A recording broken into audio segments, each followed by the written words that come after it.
Hello guys, welcome to केलक्स English club.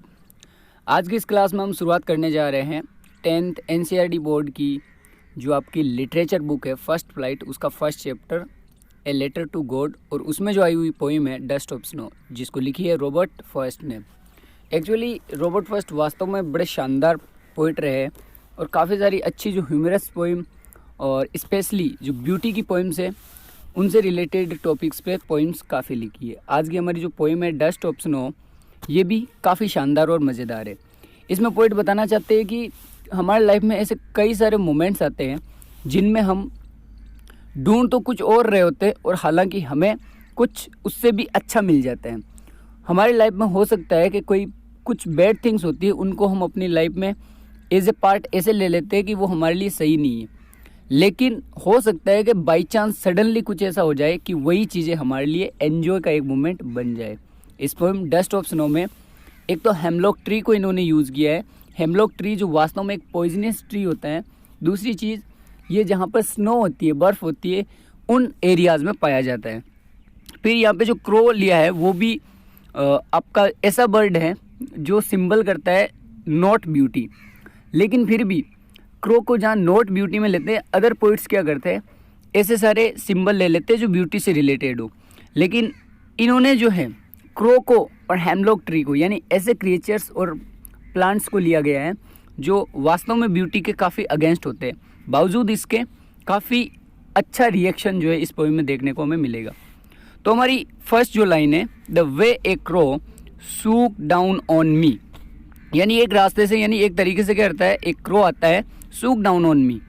इसमें condition ये है कि पोइट जो है रॉबर्ट फर्स्ट, वो किसी ट्री के नीचे बैठे हैं और उसमें होता है कि एक तरीके से कोई कौवा आता है सूक डाउन ऑन मी और मेरे ऊपर वो बैठता है, यानी कि जो ट्री है वहाँ पे सूक डाउन करता है और उसको हिला देता है। सूक डाउन का मतलब होता है किसी चीज़ को हिला देना।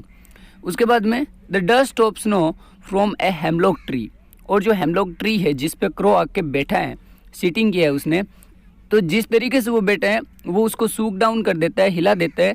और जो डस्ट ऑफ स्नो है, यानी कि जो बर्फ़ के कण है, dust of snow, dust means क्या होता है पार्टिकल्स और स्नो मीन्स बर्फ़, तो वो क्या करते हैं फेल डाउन होते हैं कहाँ से, from a hemlock tree, hemlock के ट्री से। और इससे क्या होता है, has given my heart A change of mood, और इससे जो पोइट का जो मूड है वो बिल्कुल चेंज हो जाता है।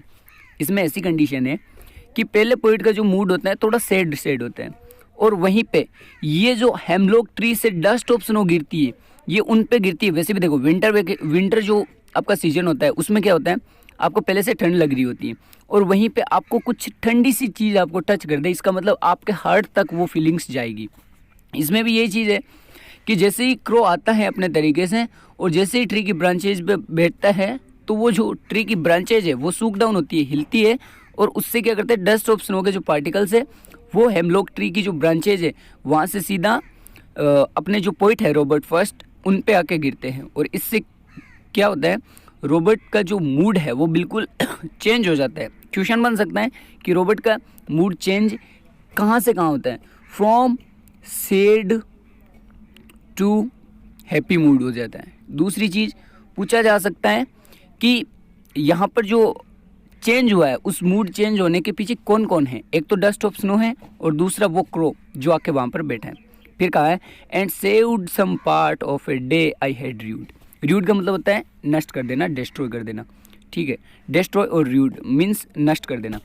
तो काफ़ी ऐसी चीज़ें, मैंने कहा था ना एक मोमेंट होता है, तो वही मोमेंट है कि इसने क्या कर दिया, जैसे ही उसका मूड चेंज हुआ, हैप्पी हो गया मूड, है ना, सैड टू हैप्पी हो गया, तो उस हैप्पी मूड ने पोइट के कुछ इंपॉर्टेंट जो मोमेंट है लाइफ के उनको क्या कर दिया, सेव कर दिया, बचा लिया। इसका मतलब कि भाई जो पोइट अब तक डीप फील कर रहा था, सोरो टाइप फील कर रहा था, सैड फील कर रहा था, इस कंडीशन ने क्या किया, उनके मूड को चेंज कर दिया। भले ही वो कंडीशन ये रही हो कि यहाँ पर पोइट जो है सैड फीलिंग में है, बावजूद इसके ये भी दिखाया गया है कि इसके अंदर एक क्रो आता है जो कि ब्यूटी का सिंबल नहीं है। दूसरी चीज़ जो हेमलॉक ट्री है वो भी ब्यूटी का सिंबल नहीं है, यानी अगेंस्ट चीज़ें होने के बावजूद भी इन्होंने काफ़ी कुछ अच्छा चेंज किया है, जिसकी वजह से पोइट का जो है मूड चेंज हो गया।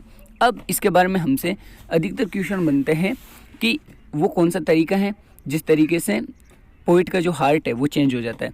तो उसमें एक तो क्रो है, सिंबल, एक दूसरा आपका हेमलॉक ट्री है, उस पर डस्ट ऑफ स्नो है जो फेल डाउन होती है कहाँ पर, पोइट पे, और उसकी वजह से जो पोइट का हार्ट है वो हो जाता है बिल्कुल चेंज। उनका जो मूड होता है पहले सैड होता है फिर हैप्पी हो जाता है, और यही वो चीज़ होती है जो पोइट के काफ़ी सारे मोमेंट्स को बचा लेती है। यानी जो बाकी का दिन है वो अब पोइट जो है इस टचिंग फीलिंग के साथ, एन्जॉय के साथ क्या करेगा, अपना टाइम जो है पूरा स्पेंड करेगा।